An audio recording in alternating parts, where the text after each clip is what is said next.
Okay, good day, everybody. Welcome to Live Work webinar. This one is around how we measure and manage design, and it's part of a series of webinars we've been running this year around the theme of change, the way you change. So I'm Ben Reason. I'm the design director at LiveWork, and I'm joined from my team by Cassia in Sao Paulo, who's a partner over there, and Christina here in London, who's one of our senior service designers. And we're also very happy to have Louise from Novo Nordisk, who's we've been working with, who's also a service designer, and Jackson from EQI, as in an English pronunciation, who's the head of customer experience for them over in Brazil, and we'll be hearing from all of these folk shortly. So just to let you know, what we do here is we have a Q&A at the end of the session. If you have questions as they occur during the case studies, please pop them in the chat. I'll keep an eye on them and then pick questions out to ask the team towards the end. We're already recording. Obviously, if it gets really exciting for you, let the internet know and see if anyone else wants to join. You can still do that. So let's make a start. So today, as I said, focusing on how to measure and manage. And we're going to talk through kind of two sides of that. So the first thing is for Christina and Louise to talk about setting up a metrics framework that is service design kind of oriented. So how do we define metrics that align with human experience, customer experience, in this case, employee experience? So creating a model that gives us a baseline to work with so that we can evaluate service design and prove its value, prove the contribution and impact.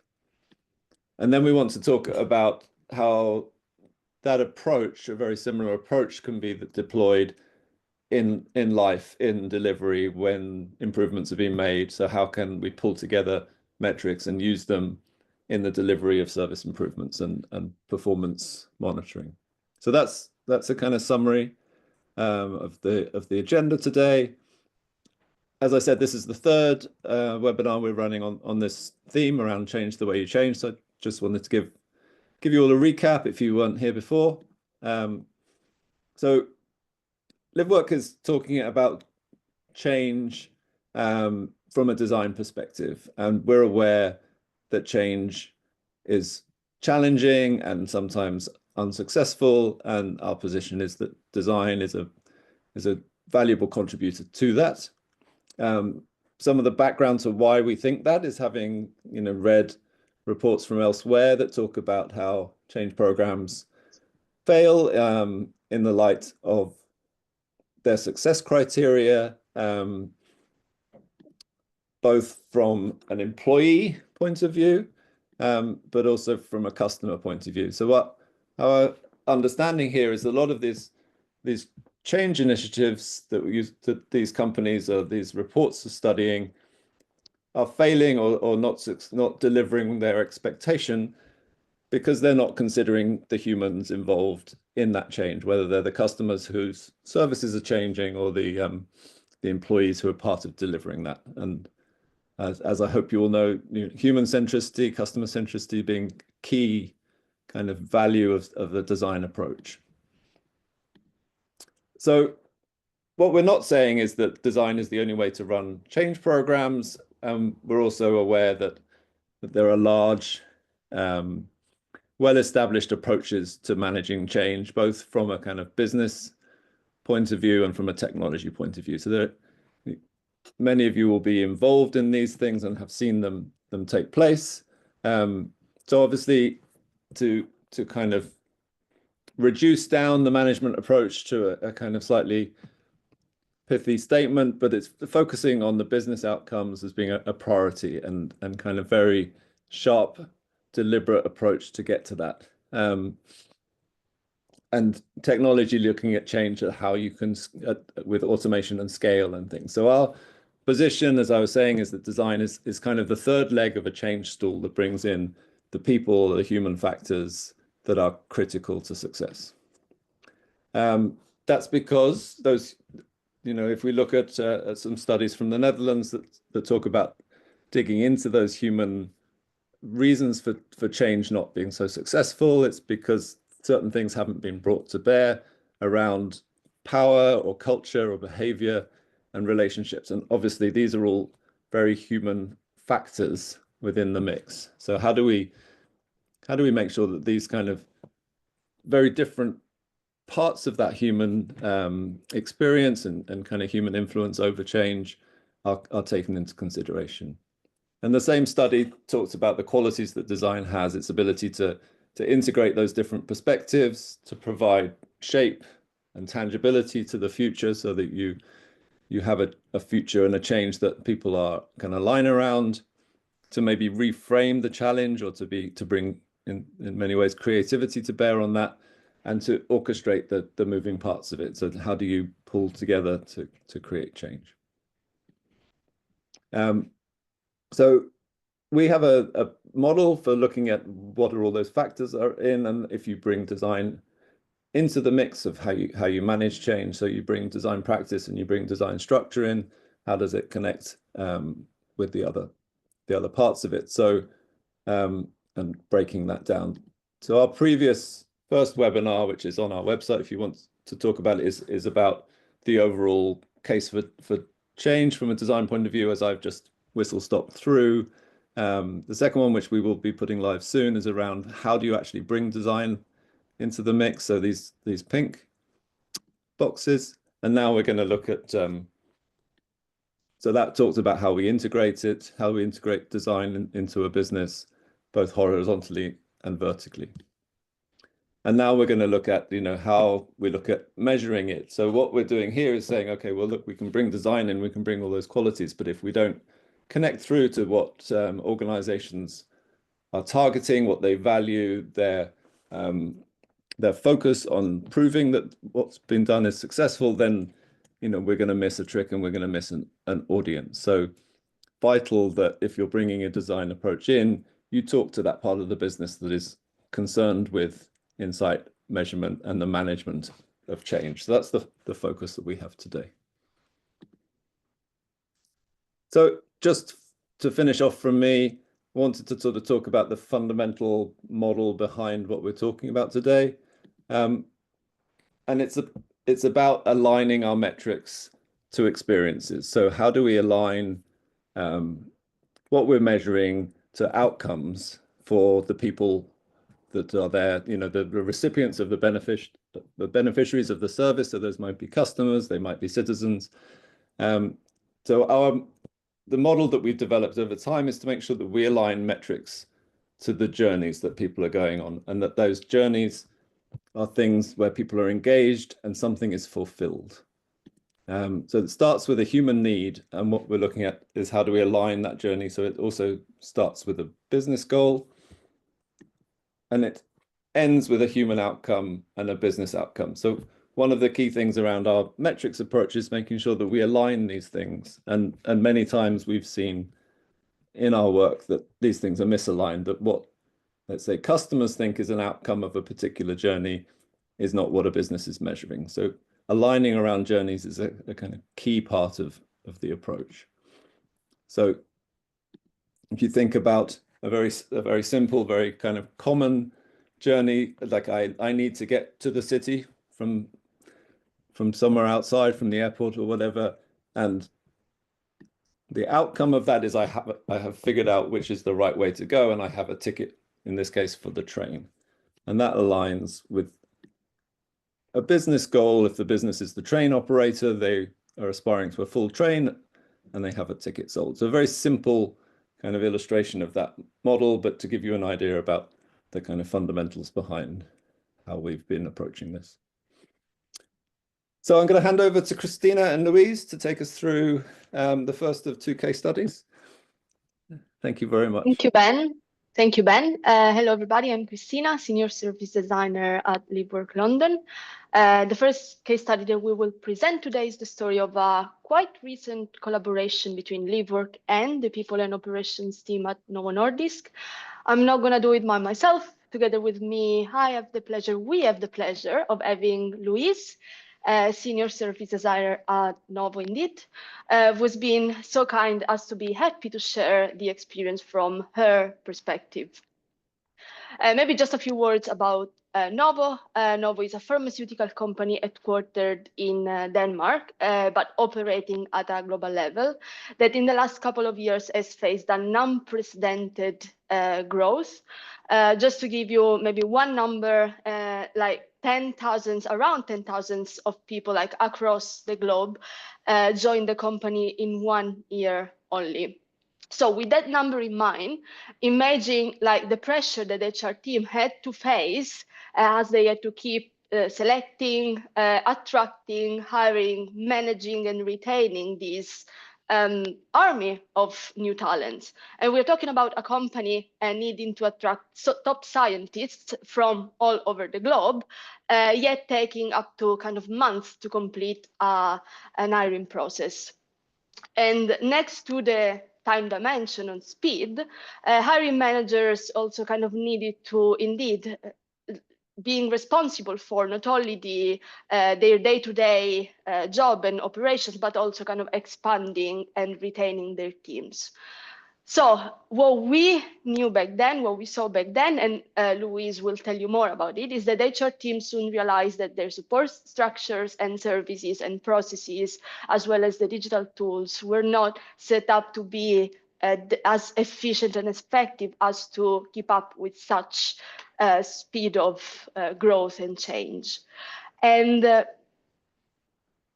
apologies, there we go. So this is indeed the challenge that the HR team faced 2 years ago now. So how to recruit at scale, fast, without compromising on talent quality.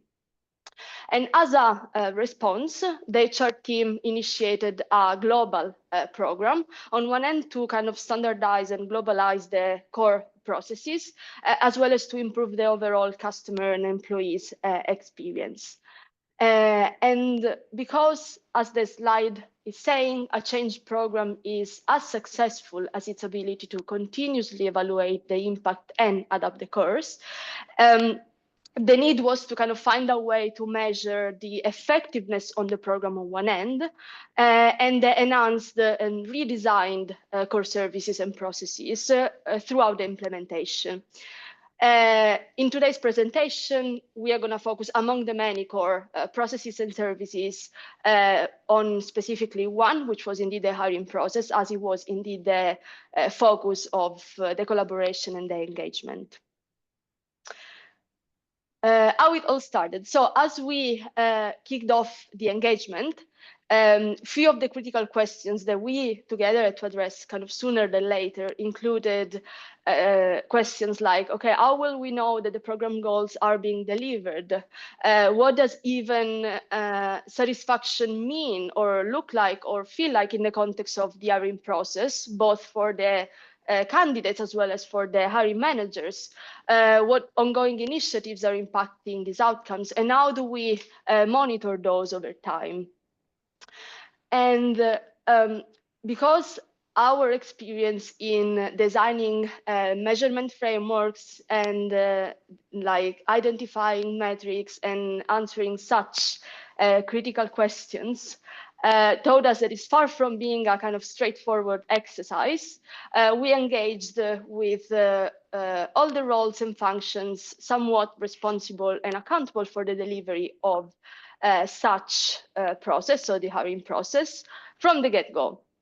And here there is like a snapshot of who they have been. So all the different delivery teams in different pockets of the organization, as well as like data analytics and data partner, process managers and experts, as well as people part of change functions.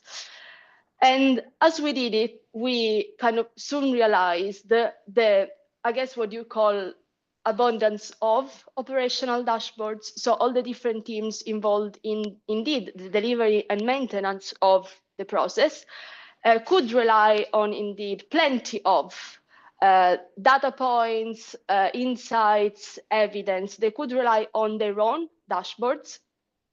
And yet, on one end, there was not a single view telling a story of what the overall health of a service or a process was. And on the other, we also realized how indeed they could rely on these many data points, but on the other hand, data points were either too high level or generic, to lack depth in telling, okay, what do we need to fix then, or what do we need to improve then, or the why behind a specific data point, or to the other extreme, specific kind of interaction data describing how the employees, for example, would interact with a touch point, and yet too specific, as in, for example, the number of clicks, dropouts, completion rate. So either ways, to kind of connect the dots, we had to rely on all the different teams involved in the delivery and try to interpret those data and try to understand, okay, but what would make a hiring process a good hiring process from the perspective of the hiring managers, as well as from the perspective of the business and the operations. Or also, what's the reason behind kind of employees, for example, not completing a specific process via the digital tool that was designed for that. So really connecting the dots and asking and understanding the root cause of a problem. And because no metric is perfect, we grounded them in the desired outcomes. So drawing from the existing research, thanks to the amazing team, we were able to indeed start drafting assumptions around what makes a hiring process successful. On one end from the employees, and that is the desired effect that they want to achieve, and on the other on indeed the business and operations, as it reflects the strategic ambitions. And once we did it, we started kind of identifying the signals or indicators for each outcome, and that is indeed indicators of or indicators that would tell whether a specific outcome is achieved or not, again, for the employees, for the business, and for operations across all the steps in the journey, in the process. And finally, we teamed up with the data team to find metrics for each signal. Overall, the work that we did was twofold. We tried to, on one end, by engaging with all the different functions, bring clarity and getting alignment around, okay, but what constitutes a good hiring process, hiring service in the eyes of all the people, all the actors involved, for the business and for the operations, as well as for the indeed the employees. I start detailing out kind of all the metrics that would cover indeed across the entire employee journey, hiring journey. And on the other end, setting up a service monitoring tool that would indeed serve the teams to ground the kind of decisions into evidence, again, mapped across the journey. And I'm curious to hear Luis' perspective. Yes, thank you, Christina. I'm Luis. I'm a senior service designer from Novo Nordisk, and I'm very happy to be here to share some of our reflections and our great collaboration with Christina and her colleagues who helped us earlier in the beginning of this year with setting up this measurement framework. I'd like to start out by saying a bit about where we are now.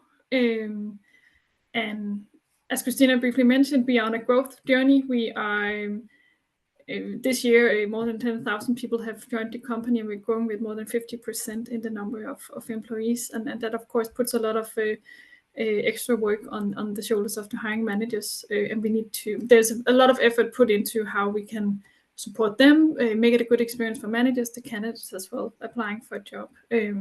We are working with a lot of new digital solutions to support that as well, new processes, customer journeys, and of course, having this measurement framework end to end, knowing how are we doing from along the customer journey from a data side is a natural step into this.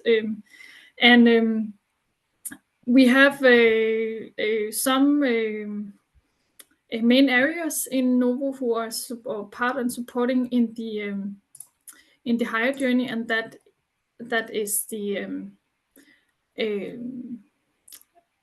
we have our talent acquisition department. Of course, the recruiters are very much involved in hiring new candidates, and then we also have our support functions. And some of the challenges we see is that, of course, they have a lot of existing data and dashboards and knowing how that's going.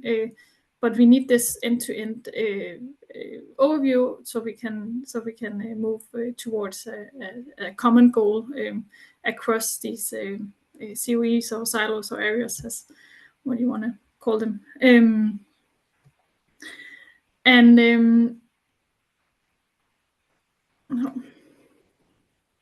We are not at a state yet where we have fully developed the dashboards.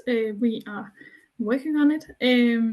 And if we move on to the next slides, then we have gathered some learnings on that journey after having this quite extensive overview of the metrics and what data points it is that we want to have in operation.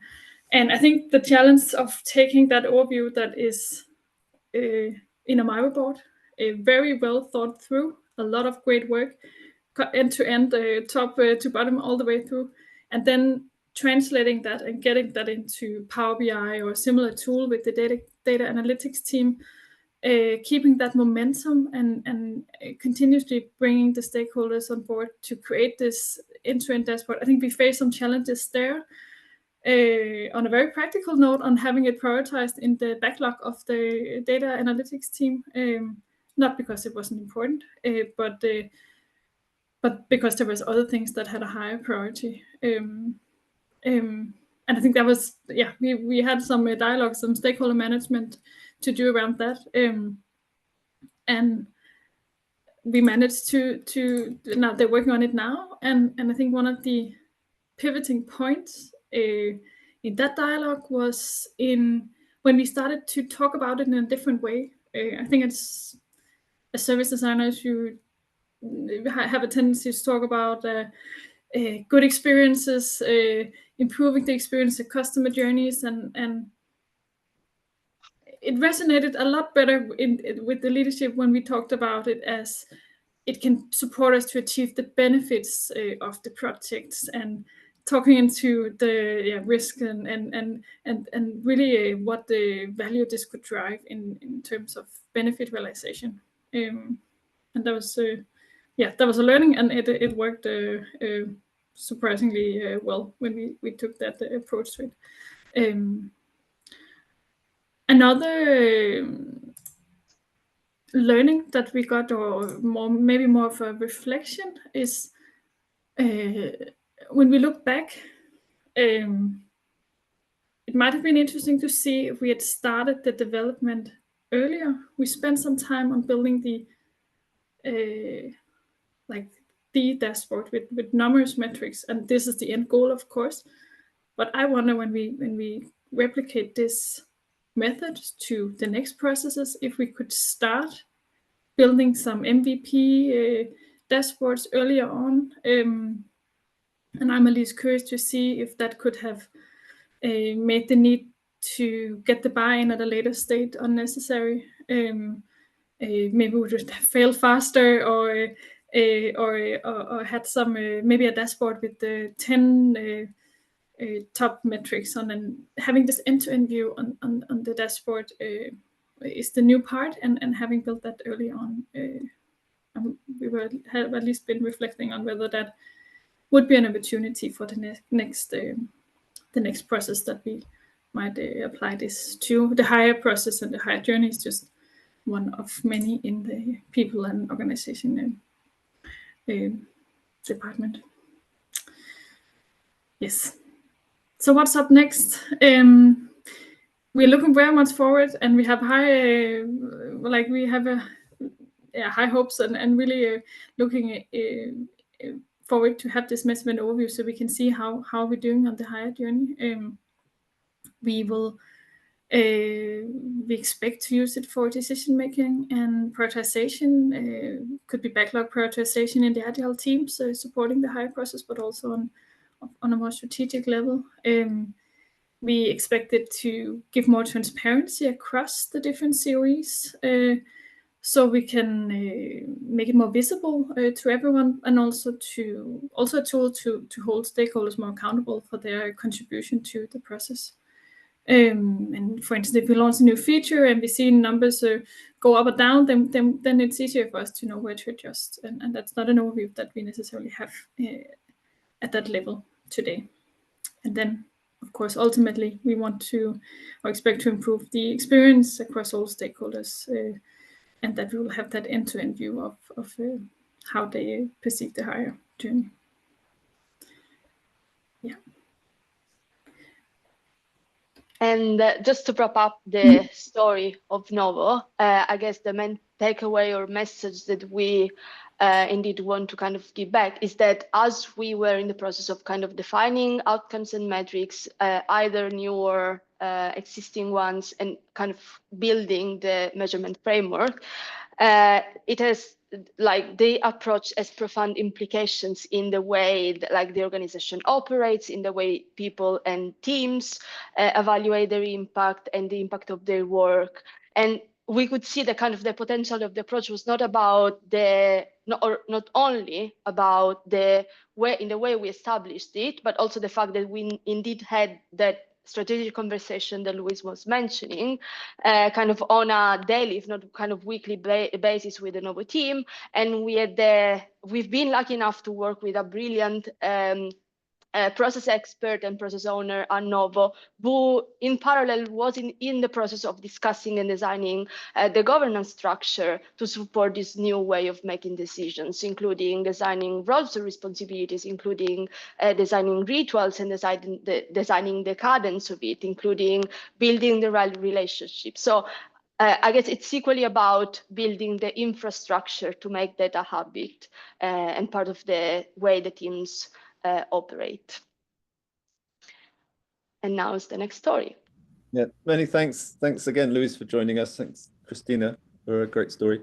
So I'm going to hand over to Cassia to take us through. So I guess further down the line where these kind of measurements are being used in the process of making improvements and monitoring that and proving success of a customer-centric design program. So take it away, Cassia. Perfect. Thank you, Ben. Thanks everyone for being here, for joining. I'm very curious to know where you're at, your location, and where you work, and what do you do, and if you've had similar challenges to ours.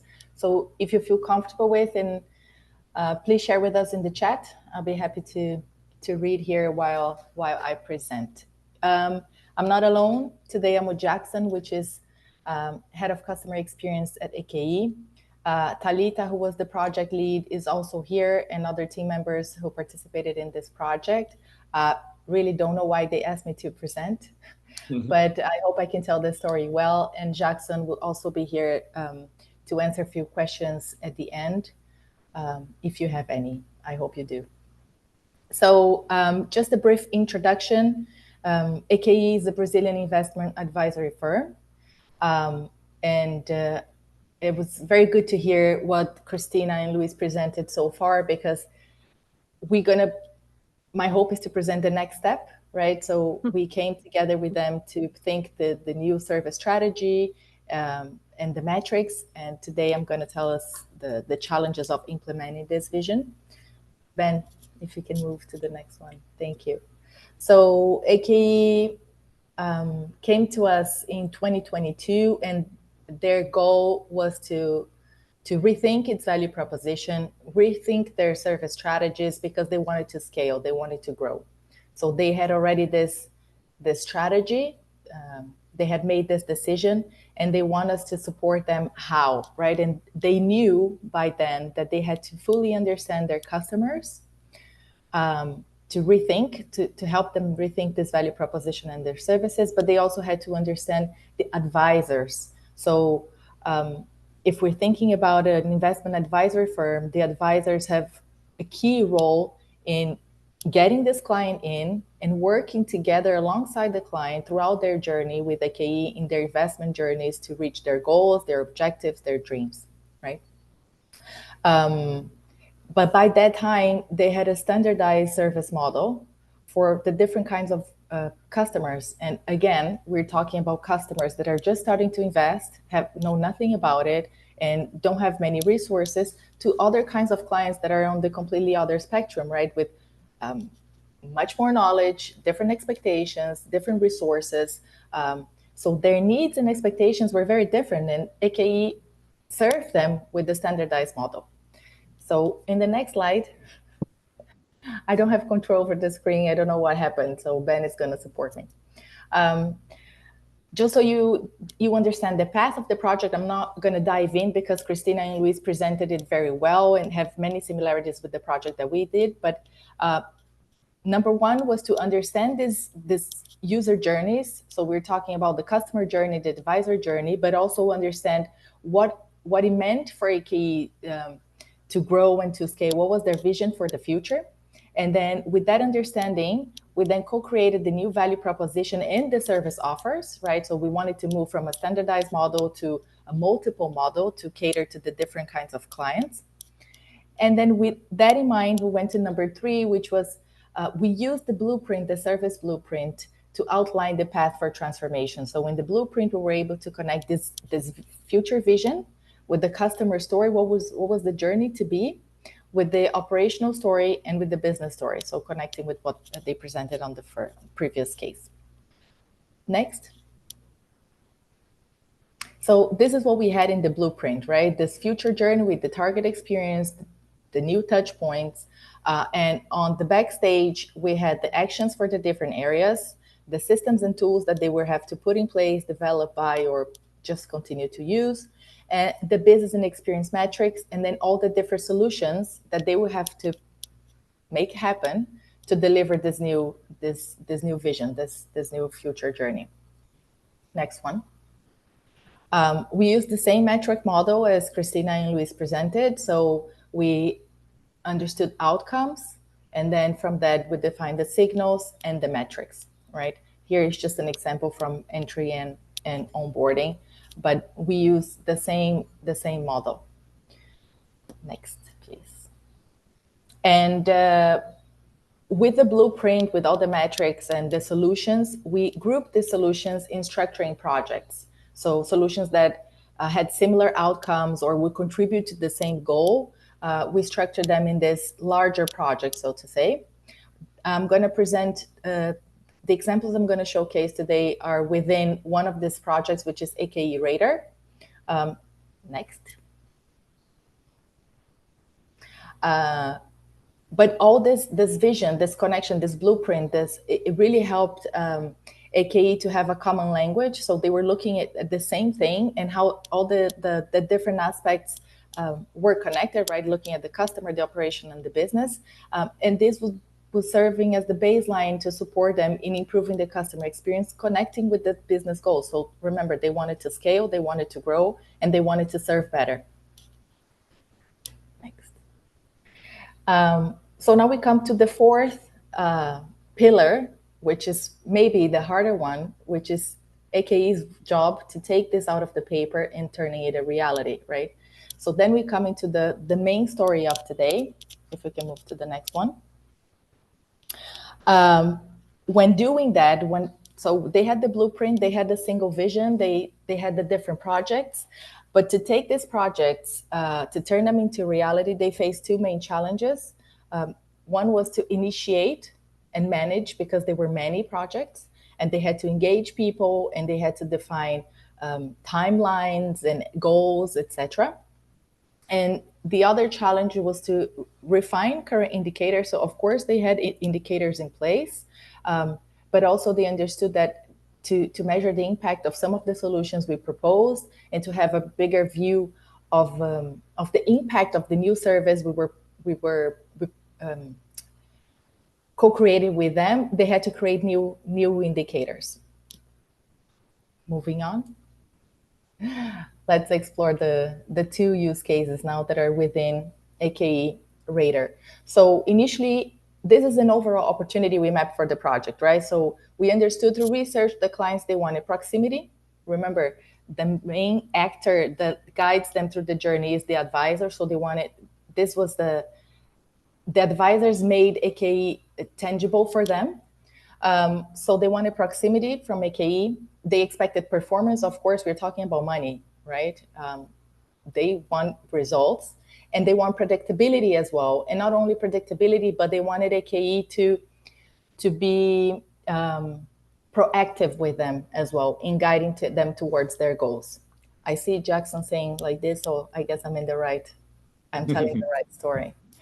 And then we also understood that trust, we're talking about money, so trust is a key factor here. And trust for these clients was a combination of things, right? So they wanted to experience this predictability. They wanted to see it in action. They wanted to receive transparent insights, and they wanted AKE to guide them towards their future intentions. So we are here today. These are our goals. How can we help you reach them?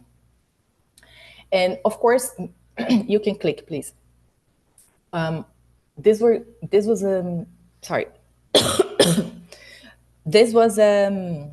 opportunity, and we tried to work with it through many solutions. But today I'm going to explore a bit the AKE Radar. And the main goal of implementing the solutions that were within AKE Radar was so that AKE could measure customer performance and to be predictive in their portfolios and create a call to action. So, right, we are here, we want to measure your experience, we want to measure if you're reaching your financial goals or not, and how can we be predictive and help you move forward. So today I'm going to talk about these two solutions that are highlighted in orange: automated communications with portfolio status, so helping the client understand what was the status of the portfolio, and the health score, which is a very interesting and bold solution that AKE implemented.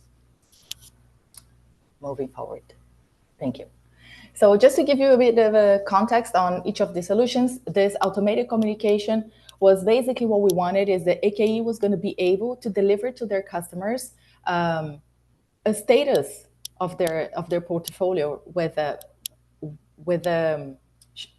indicating if there were losses, if there were gains, and also guiding them to different solutions, different investments, right?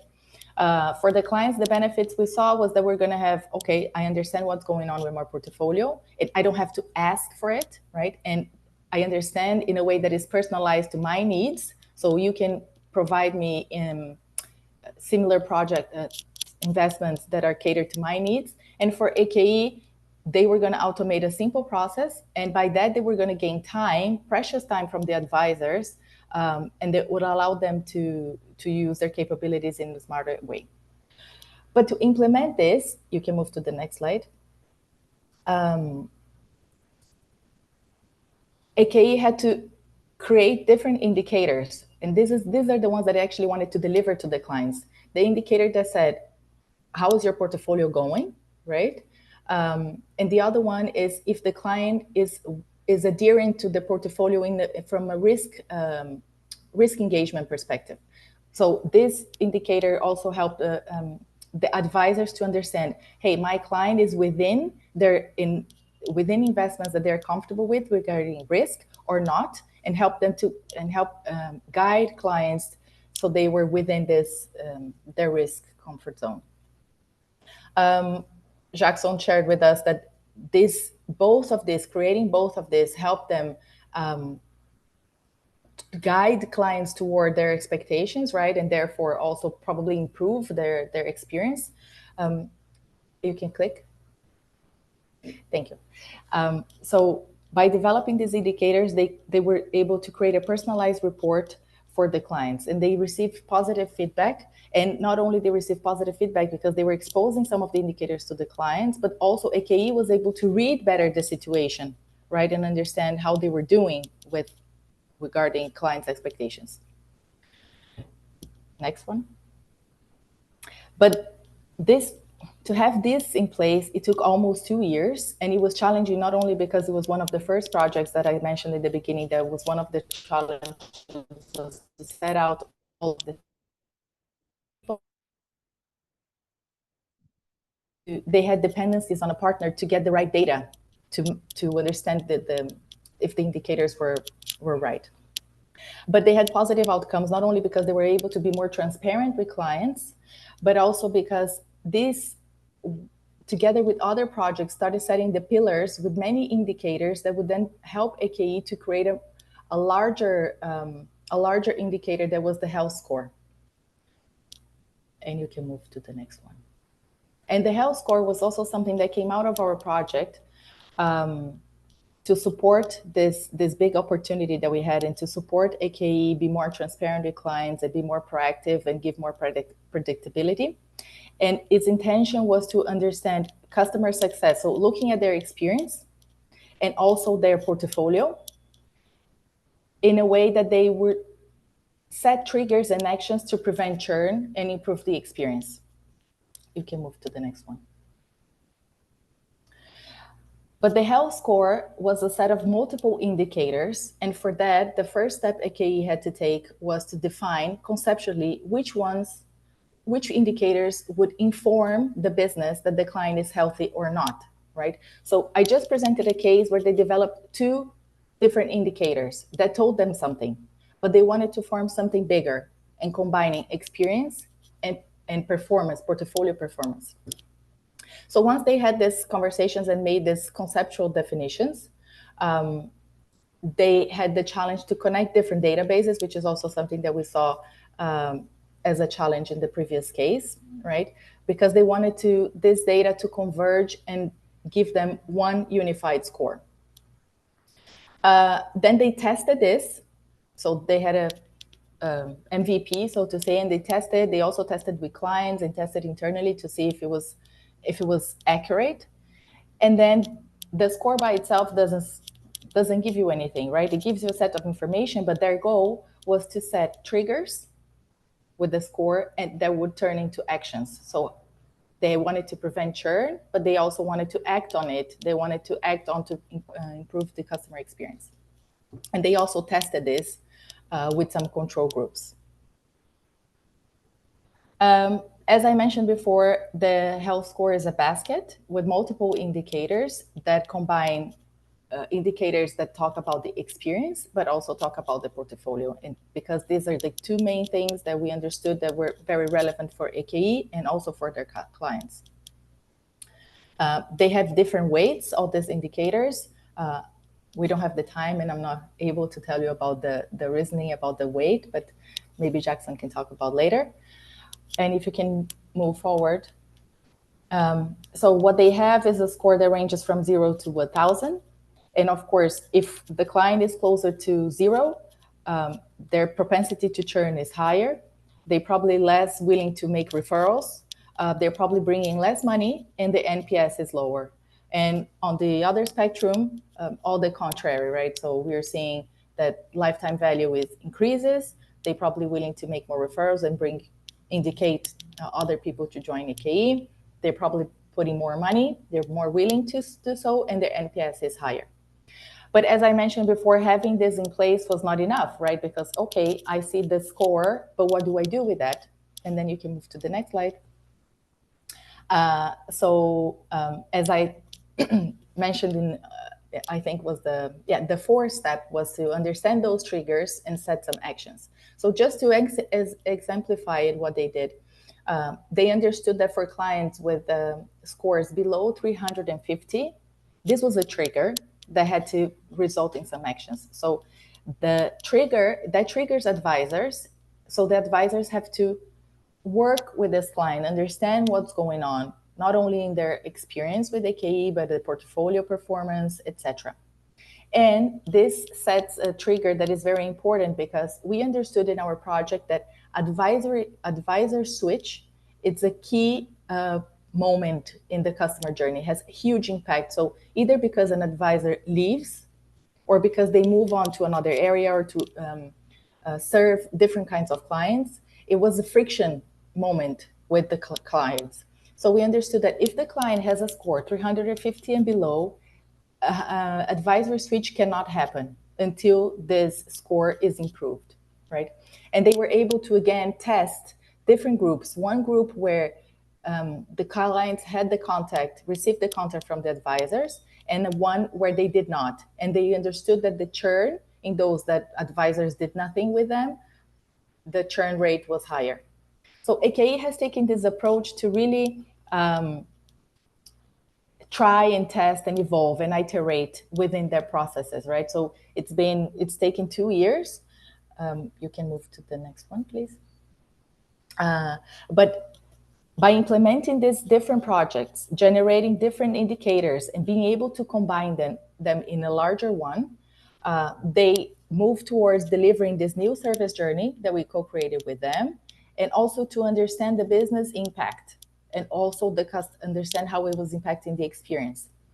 They have seen after 2 years an increase by 15 points in their NPS, but they also understand that this is not a result of a single action or a single project. It's not necessarily because they started creating automated communication, but it's a combination of projects like this that I presented that might seem small, but bring different challenges to implement with other of these solutions.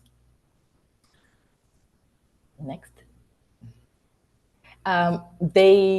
They have shared with us that they see themselves in a more mature way regarding understanding the customer journey and how it is its connection to business objectives. So their main goal is, I have to serve well, so this client stays with me longer, doesn't churn, right? So it has direct impact in the business outcomes. They want less churn, of course. They have been able to create a robust indicator by working with smaller projects and combining them and having this larger view. And as I've mentioned, they've been constantly evolving. So they have come very far after 2 years and with many challenges and in this perspective of iterating. But they've shared with us, there are some indicators where we see the possibility of doing more, of understanding which other triggers and which other actions we can do that will guide us towards improving this experience.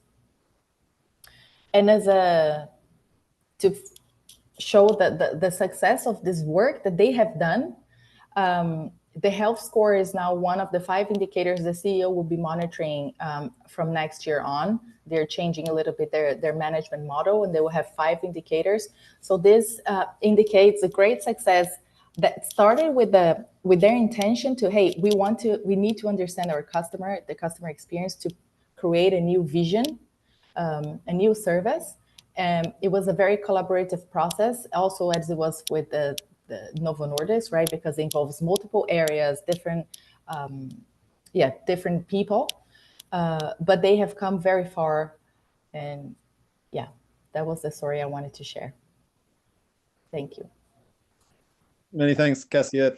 Super exciting to see that kind of the baseline approach to having the metrics customer aligned can then actually become part of an indicator way almost the customer is experiencing that way of measuring because they're getting a different level of service based on those metrics, right? So that, you know, the metric is actually leading to a change in an individual customer's experience. And then on the other hand, for it to be going up to the chief exec and the board. So super cool.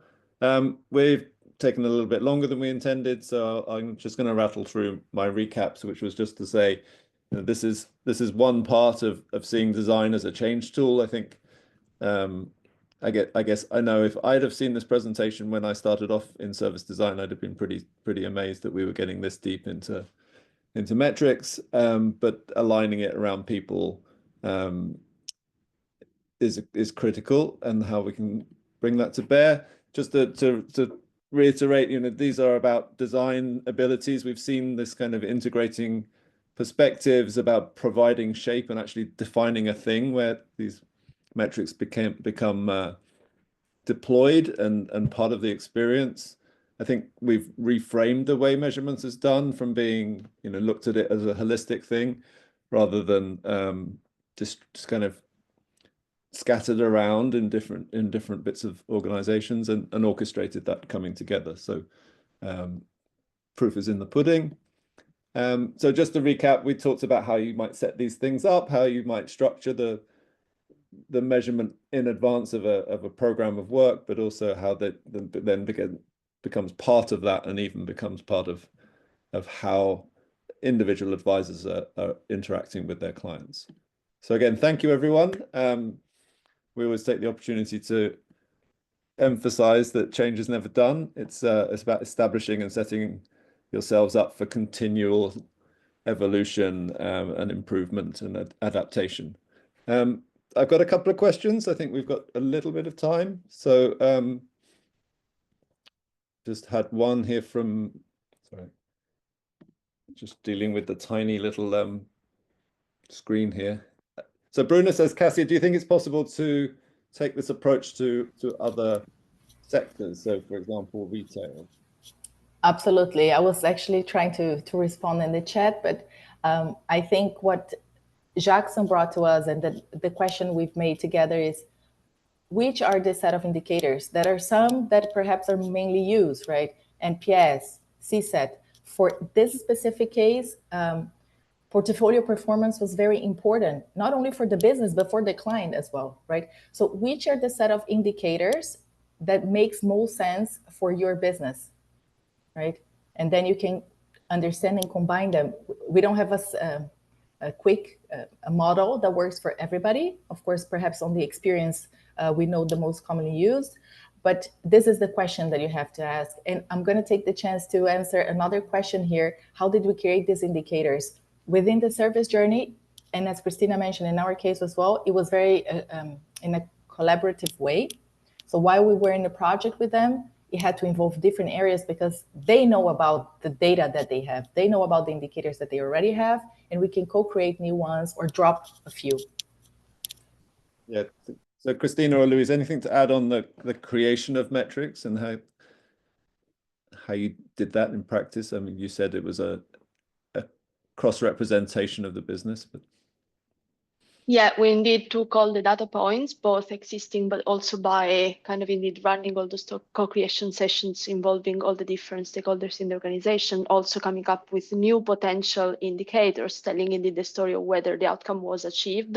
So the starting point was always the outcome. So what the organization wants to achieve, what the kind of operations needs to achieve in indeed providing the hiring process in our story, as well as what do employees expect or need from the hiring process, to then indeed come up with data points telling the story of an overall story about the health of the service or process indeed.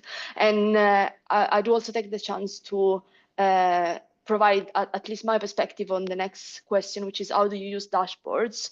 In my experience, they are great at providing that and information, but not necessarily at providing insights and wisdom. And it is indeed about the combination of like collecting all these data points and try to interpret those. So data points are the starting point, but then the question is always, okay, what do they tell me? So what can I understand from the data points? And this is a combination of attitudinal data, but also like behavioral data. At least this has been our starting point as we indeed collaborated with Novo. I don't know if Louise, you wanna.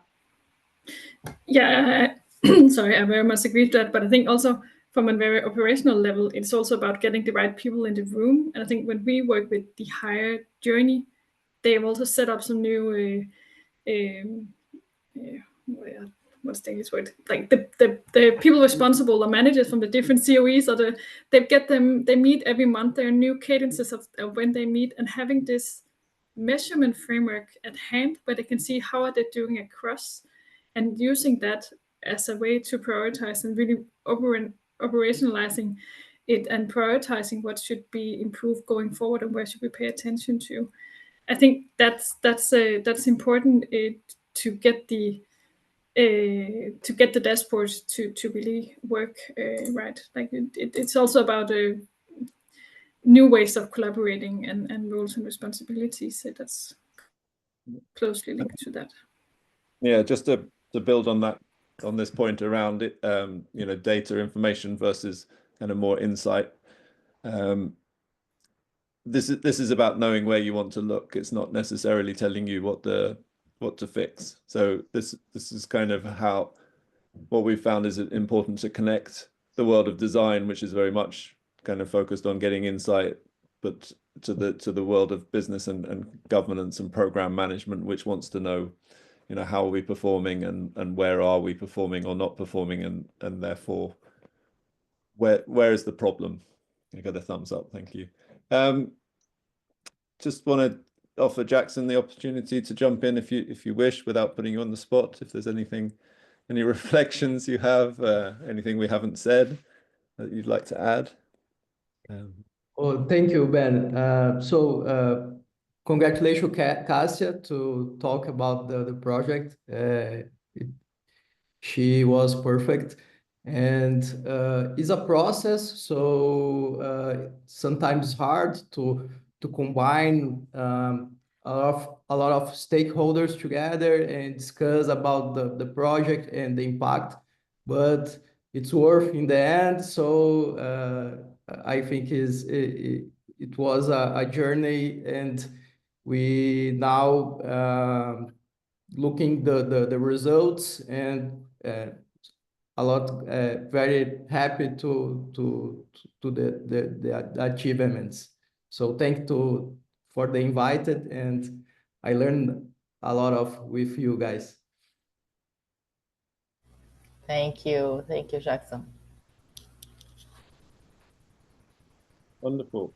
I don't see any more questions. Just to let everyone know, we have recorded the session. We have to do a little bit of work, and then we can publish the video. There's also some articles on the LiveWork website around the metrics approach.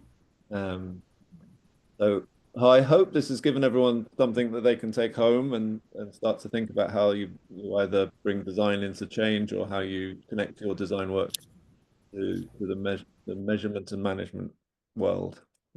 Thank you all very much for joining. It's really appreciated. We love to see people come and pay interest in what we've been doing. So have a good rest of the day. Thank you, everyone. Thank you, guys. It was great. Bye. Thank you for sharing. Bye. Bye-bye.